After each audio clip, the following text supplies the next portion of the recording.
Welcome back dear learners. एक बार हमारे channel पे आपका फिर से स्वागत है। आज हम पढ़ेंगे verb and types of verb. शुरू करेंगे वर्ब की डेफिनेशन से। हम लोगों ने पहले भी पढ़ा है कि वर्ब क्या होता है। वर्ब क्या होता है? इंग्लिश में इसकी डेफिनेशन देखेंगे तो डूइंग एनी एक्शन, है ना। किसी भी काम को करना क्या कहलाता है बेटा? वर्ब कहलाता है, ठीक है। लेकिन आज हम कुछ थोड़ा सा अलग और एडिशनल पढ़ेंगे वर्ब के बारे में। तो let's start.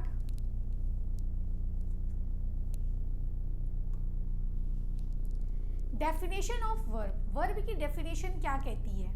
A word which tell about action, state of being and position. हाँ जी, अभी तक आपने पढ़ा था, अभी तक हम पढ़ते आए हैं कि वर्ब क्या होता है? किसी भी क्रिया को करना, किसी भी कार्य को करने को हम क्या बोलते हैं? वर्ब बोलते हैं, ठीक है। That is what?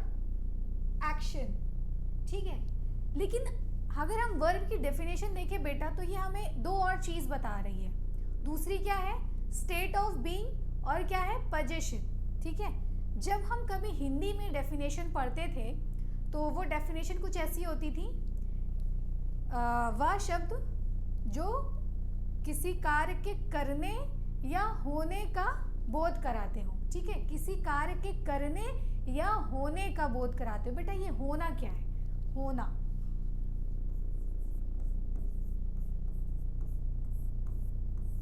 ठीक है। कार्य का करना बेटा हमारा एक्शन हो जाएगा, एक्शन वर्ड हो जाएगा। जैसे to write, to jump, to talk, to walk, to run, ये सब क्या है? हमारे एक्शन वर्ब्स हैं, ठीक है। स्टेट ऑफ बीइंग को ही बेटा हम बोलते हैं होना। किसी चीज के होने को हम बोलते हैं स्टेट ऑफ बीइंग,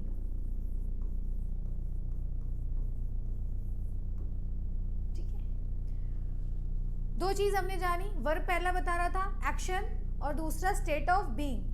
तीसरा बताता है पोजीशन। पोजीशन का मतलब क्या होता है? जब कोई चीज किसी की होती है, कोई चीज किसी को बिलोंग करती है, या किसी के पास कोई चीज है, उसको बोलते हैं पोजीशन।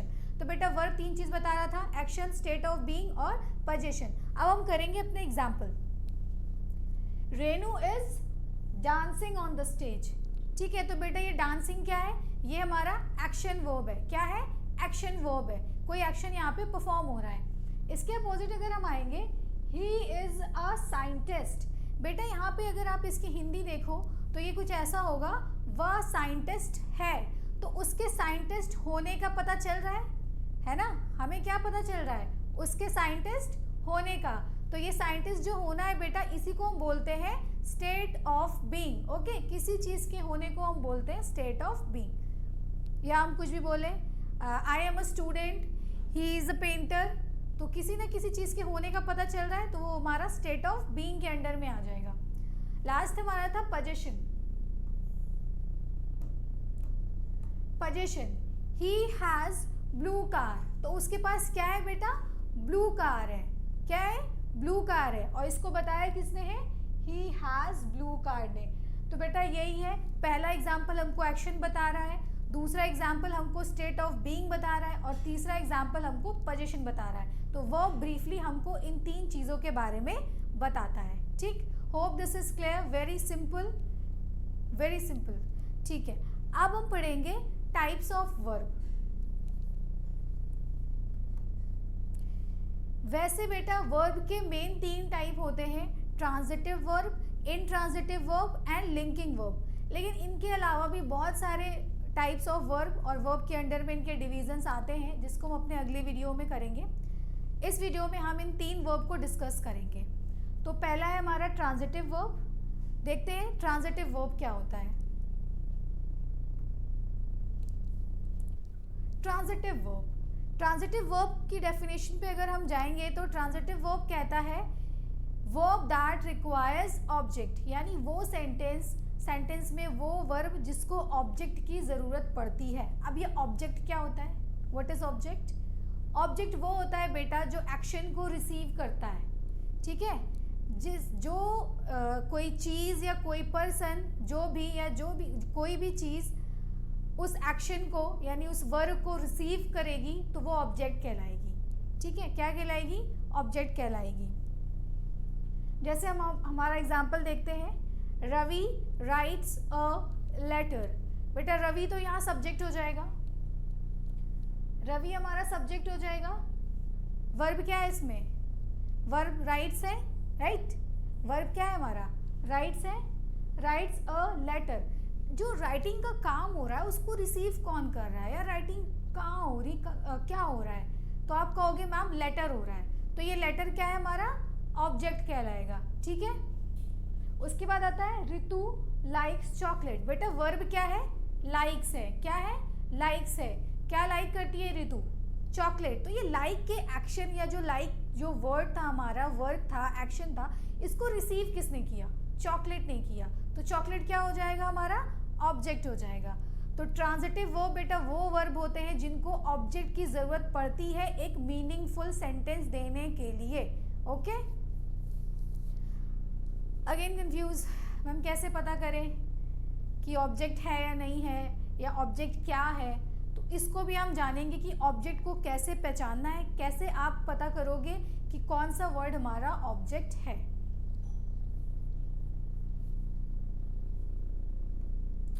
अच्छा, इससे पहले मुझे बताओ वर्ब क्लियर है ना? वर्ब क्या है? किसी भी काम को करना, ठीक है। किसी भी काम को करना और उस काम का होना और कोई पोजीशन होना, ये वर्ब होता है। इस डेफिनेशन को याद रखना, ठीक है। अब देखो इनट्रांजिटिव वर्ब। ट्रांजिटिव वर्ब वो वर्ब थे बेटा जिनमें हमको ऑब्जेक्ट की जरूरत पड़ी थी। इनट्रांजिटिव वर्ब उसका जस्ट अपोजिट है। इसमें क्या होगा? वर्ब को ऑब्जेक्ट की जरूरत नहीं पड़ेगी। Verb do not require object, ठीक है। आप देखो पहला एग्जाम्पल है शी वेंट, वो गई। कहाँ गई? Do you know? आपको पता है वो कहाँ गई? आपको कुछ पता चला? नहीं पता चला। सिर्फ आपको पता चला एक सब्जेक्ट और एक वर्ब का कॉम्बिनेशन है इसमें। शी क्या हो जाएगा हमारा? सब्जेक्ट, और वेंट क्या हो जाएगा? वर्ब। यानी सिर्फ सब्जेक्ट और वर्ब का कॉम्बिनेशन है, इसमें कोई ऑब्जेक्ट है ही नहीं। नेक्स्ट आते हैं रूही सैंग। रूही सैंग, क्या सैंग? क्या गाया रूही ने?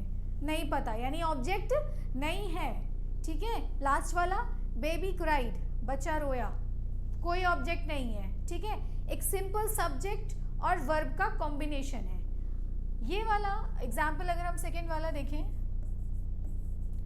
Ruhi sang song. अगर हम ये लिखते हैं रूही सैंग सॉन्ग, तो बेटा ये ट्रांजिटिव वर्ब हो जाता। क्यों? क्योंकि इसमें हमको ऑब्जेक्ट मिल गया है। रूही हमारा सब्जेक्ट है,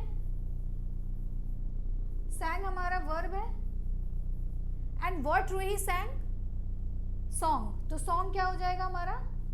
ऑब्जेक्ट हो जाएगा। I hope this is clear, ठीक है। और अगर हम सॉन्ग को रिमूव कर रहे हैं बेटा, तो वो सिंपली क्या हो जा रहा है? इनट्रांजिटिव वर्ब, यानी ऑब्जेक्ट हट गया। ओके, अब नेक्स्ट वाली स्लाइड में आपका ऑब्जेक्ट वाला कंफ्यूजन क्लियर हो जाएगा।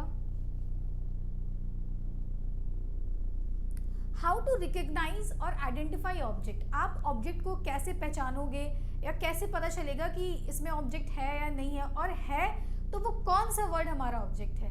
तो देखो उसको कैसे पहचानते हैं, ये आपको कहीं जल्दी मिलेगा नहीं, इसको नोट जरूर कर लेना। सेंटेंस में बेटा आपको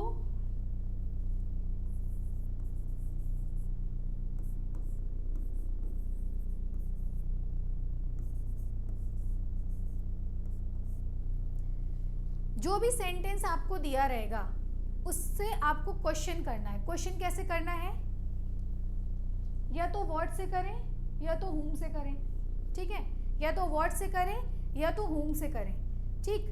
अगर व्हाट और whom का आंसर आपको मिल जाएगा तो इसका मतलब वो हमारा ऑब्जेक्ट है, ठीक है। और ऑब्जेक्ट के आते ही वो सेंटेंस कैसा होगा? ट्रांजिटिव वर्ब हो जाएगा, ठीक। एक हम करके देखते हैं। We liked the match. We liked the match. अब हम सबसे पहले क्वेश्चन करेंगे बेटा what से, ठीक है। सबसे पहले हम what रखेंगे, what, ओके। उसके बाद सब्जेक्ट, इसमें सब्जेक्ट था हमारा we, what we, और उसके बाद हमारा है वर्ब, ठीक है। हमने WH what रखा, फिर सब्जेक्ट रखा, फिर वर्ब रखना है। वर्ब थी बेटा liked, तो what we liked question mark, इसका आंसर आपको क्या मिलेगा? व्हाट वी लाइक्ड, तो आपको आंसर मिलेगा वी लाइक द मैच। तो बेटा व्हाट का आंसर मिल गया, व्हाट का आंसर मिल गया, सेटिस्फाइड मीन्स व्हाट का जो आंसर देगा ये मैच, ये क्या होगा हमारा? ऑब्जेक्ट होगा। क्या होगा? ऑब्जेक्ट होगा। Very good. ठीक है, इससे पहले वाली स्लाइड पे एक बार चलते हैं। रूही सैंग सॉन्ग, क्वेश्चन करेंगे व्हाट, फिर सब्जेक्ट हो जाएगा हमारा रूही, देन वर्ब हो जाएगा हमारा sang. What Ruhi sang, Ruhi ने क्या गाया? सॉन्ग। मीन्स हमको वर्ड का आंसर मिल गया, तो ये सॉन्ग क्या है हमारा? ऑब्जेक्ट है, और ये सेंटेंस क्या हो जाएगा? Transitive verb. Okay, very easy. ठीक है, ये था बेटा हमें ऑब्जेक्ट पहचानने का तरीका। हमको व्हाट और whom से सवाल करना है, और अगर इनके आंसर हमें मिल जा रहे हैं तो मतलब हमारा सेंटेंस क्या है? ट्रांजिटिव वर्ब है। ठीक है, अब व्हाट और whom से हमें जवाब कहाँ मिलेगा? कौन सी सिचुएशन में व्हाट से हमें आंसर मिलेगा और कौन सी सिचुएशन में हमको whom से जवाब मिलेगा? जब कभी भी आपका ऑब्जेक्ट कोई चीज होगी, ठीक है, थिंग, जब कभी भी आपका ऑब्जेक्ट कोई नॉन लिविंग थिंग होगी तो आपको आंसर बेटा व्हाट से मिलेगा। किससे मिलेगा? व्हाट से मिलेगा। ठीक है, और उसको हम बोलते हैं डायरेक्ट ऑब्जेक्ट। क्या बोलते हैं? Direct object. जब भी आपको आपका आंसर whom करने से मिल जाए, किससे? whom करने से, तो इसका मतलब है आपका ऑब्जेक्ट कोई पर्सन होगा। आपका ऑब्जेक्ट यूजुअली कोई पर्सन होगा, और इसको हम बोलते हैं इनडायरेक्ट ऑब्जेक्ट। तो ऑब्जेक्ट कितने तरह के हैं? 2 तरह के। पहला direct object, then indirect object. Direct object बेटा आंसर देगा हमको व्हाट का, जिसमें आएगा थिंग, और इनडायरेक्ट ऑब्जेक्ट हमको आंसर देगा whom का, जिसका आंसर होगा कोई पर्सन। ठीक है, हम अपने बाकी एग्जांपल्स करते हैं।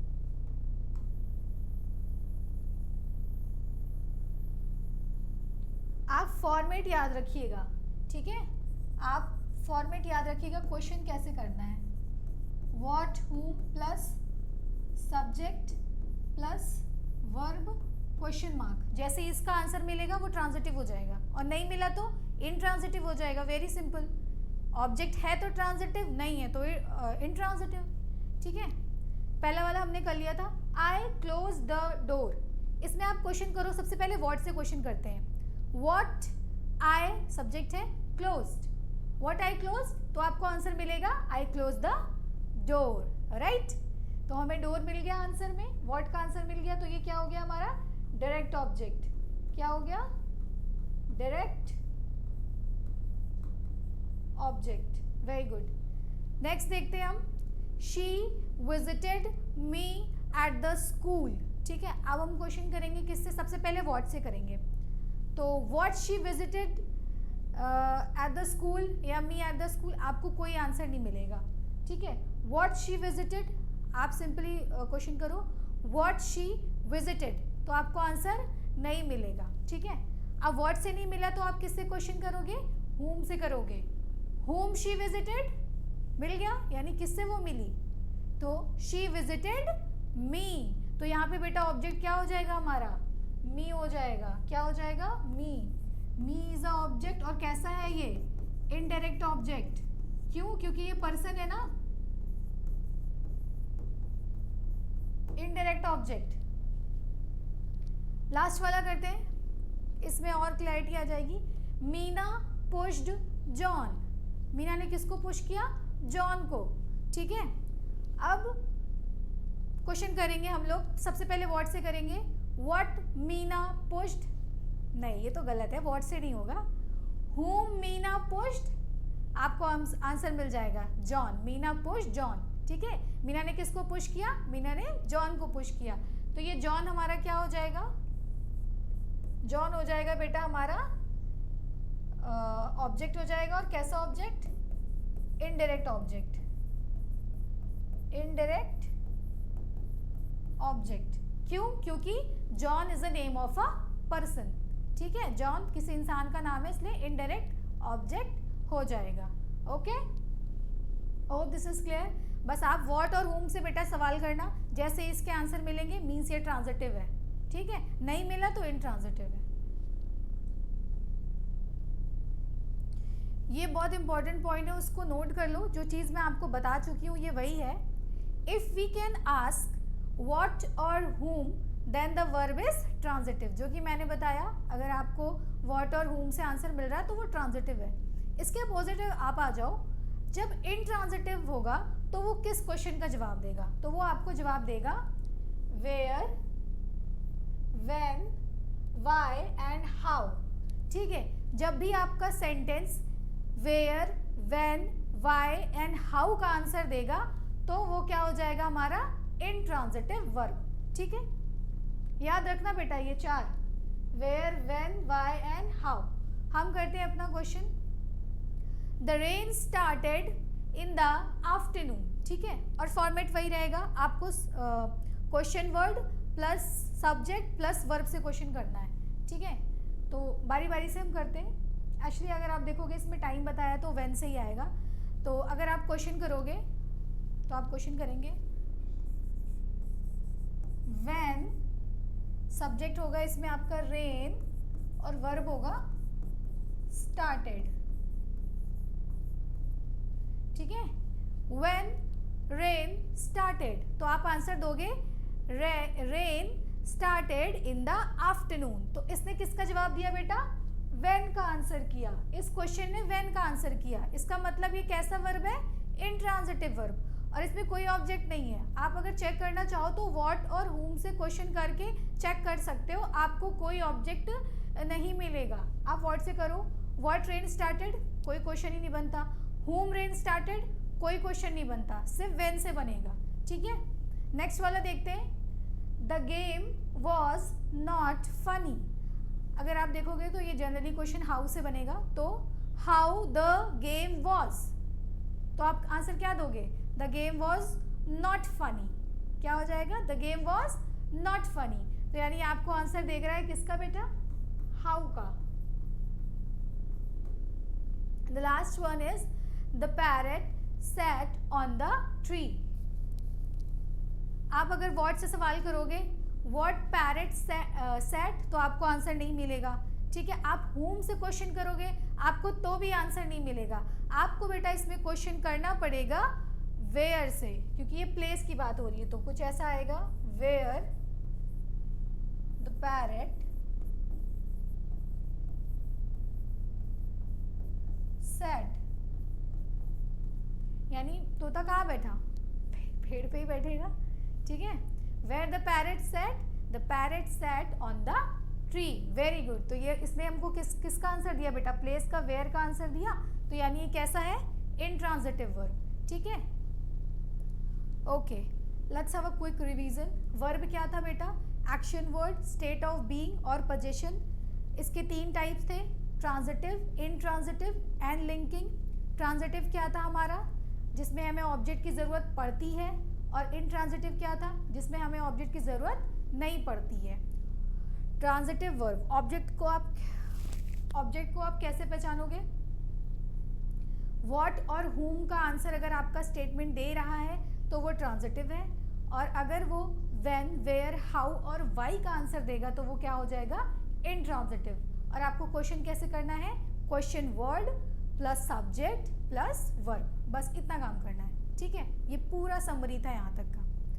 Hope this is clear. अब लास्ट वाला आएगा लिंकिंग वर्ब। ठीक है, लिंकिंग वर्ब बहुत इजी है, वो भी हम लोग 2 मिनट में कर लेंगे।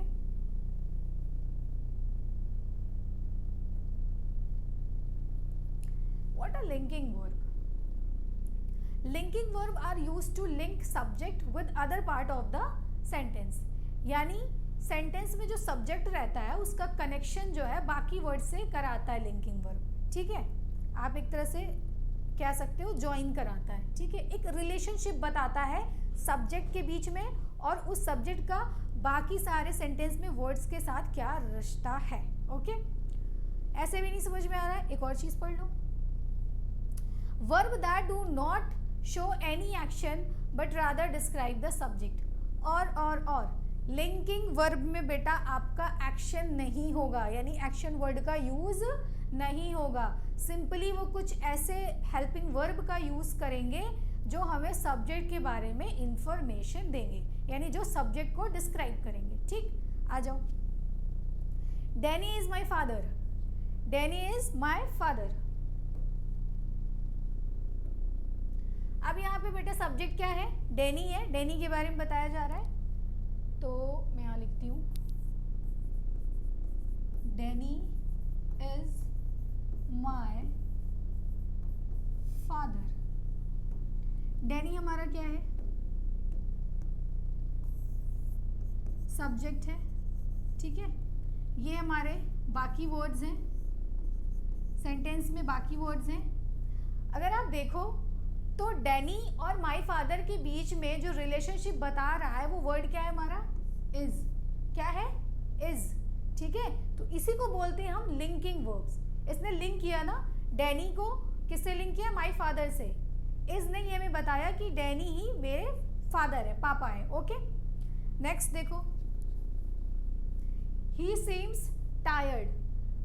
आप तीनों, शी इज एन आर्किटेक्ट, आप तीनों एग्जाम्पल देखो तो आपको उसमें कहीं भी एक्शन वर्ड नहीं मिलेगा, है ना।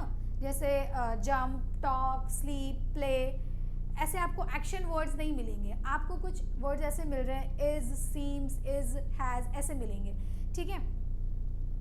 और ये आपको सब्जेक्ट के बारे में एक्स्ट्रा बताएंगे, ठीक। नेक्स्ट वाला देखते हैं, he seems tired, he seems tired. He क्या है बेटा हमारा,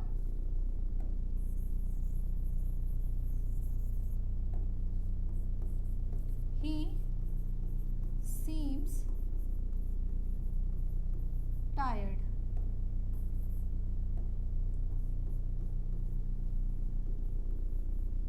ही हमारा सब्जेक्ट हो जाएगा, ठीक है। ये हमारा अदर वर्ड्स देखो, और इन दोनों को कनेक्ट कौन कर रहा है, ही टायर्ड को कनेक्ट कौन कर रहा है, सीम्स। तो ये सीम्स क्या हो जाएगा हमारा, लिंकिंग वर्ब। क्या हो जाएगा, ये कनेक्ट कर रहा है, क्या हो जाएगा, लिंकिंग वर्ब। तो ऐसे ही स्टेटमेंट को हम लिंकिंग वर्ब कहते हैं। लास्ट वाला, she is an architect. She architect है, उन दोनों का जो रिश्ता है वो कौन बता रहा है, इज बता रहा है। तो she is an architect, she is a subject, is a helping verb and architect is her profession. तो सी के बारे में इज ने पूरा क्लियर कर दिया कि वो आर्किटेक्ट है, ओके। कुछ नहीं करना है आपको, बस दो चीज़ें याद रखनी है आपने कि आप इसमें आपको एक्शन वर्ड बिल्कुल नहीं यूज़ करना है, बिल्कुल भी नहीं, मतलब बिल्कुल नहीं यूज़ करना है एक्शन वर्ड, और ये आपको सब्जेक्ट के बारे में एक्स्ट्रा इन्फॉर्मेशन देता है, ठीक है। डैनी इज़ माई फादर में भी आपने देखा वो डैनी के बारे में बता रहा है। ही सीम्स टायर्ड में भी आपने देखा कि वो ही के बारे में बता रहे हैं, ठीक है। शी इज़ एन आर्किटेक्ट में भी आपने देखा कि शी के बारे में बताया जा रहा है, okay. Hope this is clear. अब हम नेक्स्ट वीडियो में अपने बाकी वर्ब्स को लेकर आएंगे। तब तक के लिए अगर आप लोग को हमारा वीडियो पसंद आया, इसको लाइक करें, सब्सक्राइब करें और प्लीज़ शेयर ज़रूर करें। तब तक गुड बाय।